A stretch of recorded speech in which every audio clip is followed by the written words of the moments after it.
President Trump will be addressing the World Economic Forum here in Davos tomorrow. Our next guest has been critical of the president's rhetoric on Greenland and on the Fed Chairman Jay Powell. And joining us right now is Senator Tom Tillis. He's a Republican from North Carolina. And Senator, thank you. Thank you. And to be clear, I'm not critical of the president. I'm critical of the bad advice he's getting on Greenland. Okay, well, let's talk about that. You were on the floor of the Senate recently and said, "I'm sick of the stupid." What were you referring to? If you take a look at Greenland, they've, for about 4,500 years, the indigenous people have been there.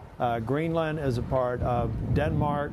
They're a great ally on a per capita basis. They lost as many people in Afghanistan, satisfying the Article 5 commitment, the NATO Article 5 commitment. They are great patriots. They're good people. They should be treated with respect. And they should know that Denmark and Greenland would move heaven and earth to have an increased presence there like we had at the height. 17 bases at the height of our presence there. All of that is possible without spending a dime or having all of this drama. That's what I was talking about. So what advice do you think the president's getting? I think the president needs someone who understands the destabilizing influence on NATO, the most important alliance in the history of the world, and a group of people that want to work with us. Now, look, I know part of the president's frustration is the $2 trillion shortfall in the first 20 years of this century for not investing in NATO. Get that. Yeah. Now they're getting up to 3%, 5%. They're making the investment. I am so glad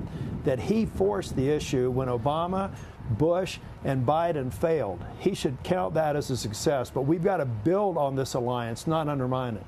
There are some other Republican senators who have raised the issue as well. I believe Senator McConnell has said that if the president goes ahead with this moves on Greenland, if something were to happen there, that this would be something that other Republican senators would move to impeach him on. Are you in that camp? Well, I'm not going to go to impeachment because I would go to the process of implementing, let's say it was a kinetic action or some sort of increase in military presence, that I'd immediately go for a war powers resolution. I think that we could easily get veto-proof majorities. That's why I'm trying to advise the president. We need to project power from Greenland. We can do that. Greenland just a few years ago, I think it was during the Biden administration, offered in the southern part of Greenland near Nuuk, a base for $1. Folks, they want our presence there. And there's all kinds of opportunities for minerals extractions, to box out China, to develop business, and actually to lay the groundwork for Greenland's independence. But I believe strongly that the indigenous people should be respected. Look, they've got 2 traffic signals, according to AI. They've got 2 traffic signals in all of Greenland. I think we need to educate the American people on how this is a waste of taxpayer dollars. It's drama that we don't need, and we can achieve everything that this president rightfully wants. Can I ask you a political question? You have been speaking out publicly and critically about this issue and the issue of Jay Powell. We'll talk about that in a second. But you're also not running for re-election, and whether that gives you license, you feel, to say things that many of your colleagues are not. Well, I do think that if you're running an election, you have to put everything through a different filter or lens. Get that. But people need to look at my record in Trump 1 to see that this is not the first time that I've tried to give the president good advice so that he leaves the White House with a strong legacy. He has people working for him that are going to undermine that unless people speak truth to him. Your colleagues that agree with you but don't say it aloud do so because their constituents are not going to vote for them, or because they're worried about backlash from the president? Look, when I was Speaker of the House before I came to the Senate, I told all of my colleagues, when they're trying to come up with a vote decision, you vote your conscience first, you vote your constituents second. And these members better be looking at their constituents, because Republicans are already going to have headwinds, and you should never, ever forget what the constituents want you to represent in Washington. It's life in the big city. President Trump's the best whip the Republican, or that he has for himself. He's a relentless whip. And if the president decides that your constituents shouldn't be voting for you, he will vociferously urge the constituents that you just said. So it's all interconnected. It's all about knowing the issues and knowing your constituents. I understand. You know? And it's odd. We talk about Trump. It isn't President Trump. It's amazing to me that suddenly Greenland, we all realize how important it is. So the issue, it's brute force, and it's like a bull in a china. It's like a baby with a hammer a lot of times.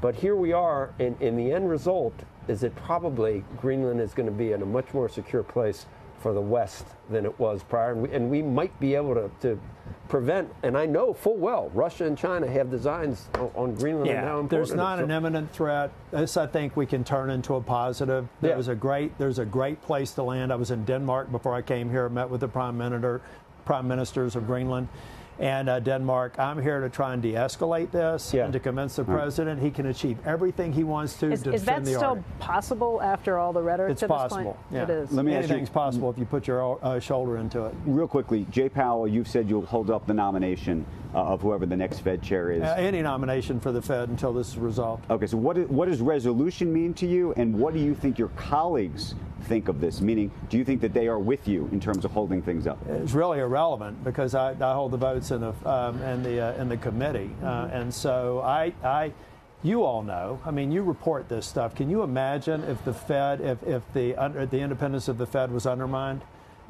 If we had not had enough very credible members stepping forward on Sunday night, do you think that the Monday morning open would have been what it was if they thought that the Fed was no longer Meaning you thought it would have been a bigger hit to the financial markets? This to me is a red line.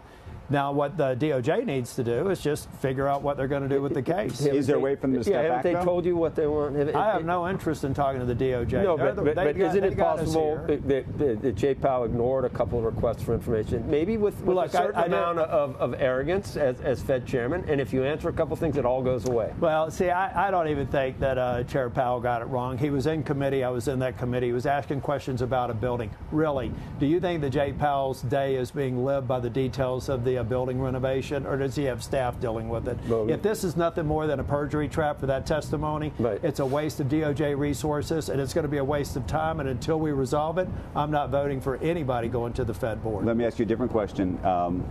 Treasury Secretary told Joe earlier this morning that it was inappropriate for Jay Powell to sit in the Supreme Court in support of Lisa Cook, whose case is going to be tried, or case is going to be heard.